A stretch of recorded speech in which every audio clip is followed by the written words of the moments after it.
ज्यादा मुझे मजा जो आया वो बिहार का प्रोटेस्ट देखने में आ रहा है। दिल्ली का तो है ही बढ़िया, बिहार का प्रोटेस्ट अलग ही चल रहा है। मुंबई बिहार का प्रोटेस्ट अलग ही चल रहा है, वो उठा उठा के ले गए। पर जो वहाँ से वो बैरिकेड चोरी लेकर चले गए, कह रहे हैं भैया आपके आंसू गैस के गोले की व्यवस्था नहीं है। मतलब वो बहुत ही एकदम मजेदार प्रोटेस्ट है।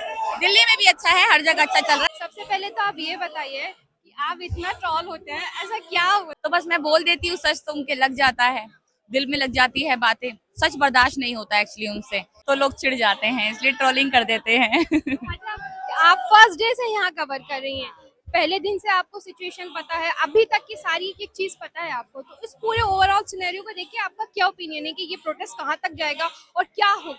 देखिए, प्रोटेस्ट का पहले मुझे लग रहा था, जब ये अभिजीत दीप के वगैरह के हाथ में था, सीजेपी के हाथ में था, तब तक बहुत नॉर्मल प्रोटेस्ट लग रहा था। मैंने काफी सारी वीडियोस में बोला भी कि भीड़ कम होती दिख रही है और चीजें खत्म होती दिख रही है।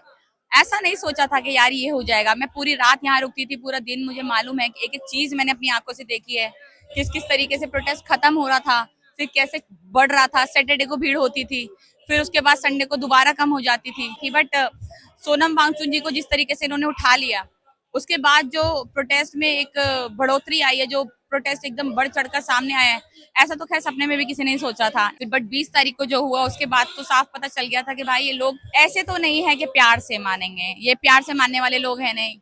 तो फिर जो 20 तारीख को हुआ, इन्होंने लड़कियों के साथ किया, लड़कों के साथ किया, और बुजुर्गों के साथ, बच्चों के साथ, बच्चों का सर फाड़ दिया। बहुत बेबर्ती, मतलब बहुत ही खराब एक पुलिस का रूप हमें देखने को मिला उस दिन।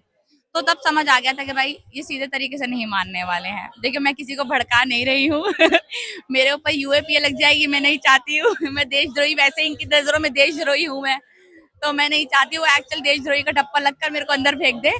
बट हाँ, ये है कि प्यार से मानने वाले लोग नहीं है, अपनी आवाज उठानी है तो अच्छी तरीके से उठानी पड़ेगी। तो पहले तो हमें भी लगा था कि सीजेपी प्रोटेस्ट है, ठीक है कितने दिन चलेगा, लेकिन सीजेपी के तक तो ठीक था। जब ये जेनजी प्रोटेस्ट बन गया, तब से हाइक इसको और मिल गई है, क्योंकि बड़े बड़े लीडर्स आ गए हैं। सोनम वांगचुक हंगर स्ट्राइक पर बैठे थे इतने दिन से, और आइसा के इतने सारे लोग बैठे थे।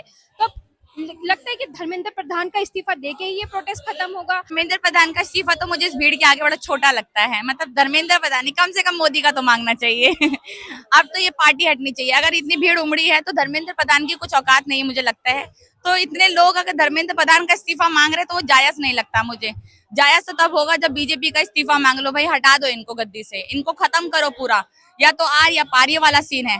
तो धर्मेंद्र प्रधान के इस्तीफे से नहीं। और एक बात बताऊं, मैं ये जेनजी का प्रोटेस्ट, अगर मैं बोलूं एक्चुअल में जेनजी का प्रोटेस्ट है भी या नहीं मुझे नहीं मालूम, बट मिलीनियंस का ज्यादा है ये। इसमें हम लोग भी है और पहले पहले दिन से जुड़े हुए हैं, तो ठीक है, आप जेनजी भी कह सकते हैं, कोई दिक्कत नहीं है। मेरा बिल्कुल लाइन वहीं पर है। और हमारे देश का अगर जेनजी वही निकल रहा है बाहर। जब पहले नेपाल में हुआ तो नेपाल में कुछ ज्यादा ही हो गया था। एक्चुअल में वैसा चाहती भी नहीं थी कि हमारे इंडिया में वो हालत आए, पर मजबूर इन्होंने कर दिया है यार। इन्होंने इतनी बुरी तरीके से पुलिस को ऑर्डर दे रखे। आज तक मैं आपको बताती हूँ, जब मैं बाहर से एंट्री कर रही थी, बहुत दूर तो पहले कार, यहाँ पर कार वार हर चीज की एंट्री बंद कर दी है, सारे रास्ते बंद है, तो बहुत दूर खड़ी करनी पड़ी। और जब मैं कार से बाहर निकली हूँ, मैंने कदम रखा है, वहीं से पुलिस स्टार्ट हो गई। और इतनी ज्यादा पुलिस मैंने अपनी लाइफ में नहीं देखी है। मैंने अपनी लाइफ में कभी इतना पुलिस को एक साथ नहीं देखा भाई। पूरा का पूरा ऐसा लग रहा है कि आतंकवादियों से लड़ने आ रहे हैं। आतंकवादियों से भी लड़ने के लिए इतनी पुलिस नहीं होती है यार। आतंकवादी हमारे देश में घुस जाते हैं, कश्मीर में हमला कर देते हैं, दिल्ली में हमला कर देते हैं, पुलिस कहाँ होती? कहीं नहीं होती। अब हम देख रहे हैं स्टूडेंट्स के लिए, अपने ही देश के बच्चों के लिए ऐसे ही पूरा शील्ड के साथ, इलेक्ट्रिक शॉर्ट्स वाले उनके साथ, डंडों के साथ, क्या ही पुलिस लगा रखी है इन लोगों ने।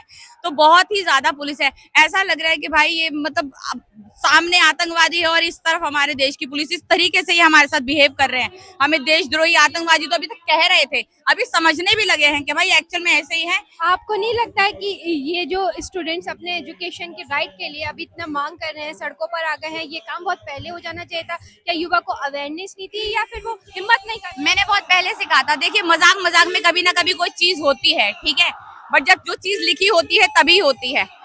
ऐसी बहुत चीजें हुई हैं, प्रोटेस्ट भी हुए हैं, उनको खदेड़ा गया है, यहाँ से हर चीज हुई है। बट एक मजाक मजाक में उनका कॉकरोच बोल देना अपना, और मजाक मजाक में एक पार्टी को बना देना, और फिर उसके बाद इतना, ये सीजेपी के वो नहीं है ये लोग यहाँ पे सपोर्टर्स। ये लोग जेनजी है जो अपने लिए लड़ने आए हैं, और बट सीजेपी की वजह से आए हैं, उन्होंने खड़ा किया और ये इतने ही लोग यहाँ पर आ गए। मतलब तारीफ काबिले तारीफ है। बहुत अच्छा लगता है देख कर के, चलो हमारे देश का यूथ होना तो बहुत पहले चाहिए था। अगर होता पहले तो ये घमंड इतना सर पे ना चढ़ा होता बीजेपी या मोदी के। पर अब ठीक है, अब जब देर आए दुरुस्त आए तो सही, कम से कम सड़कों पे उतरे।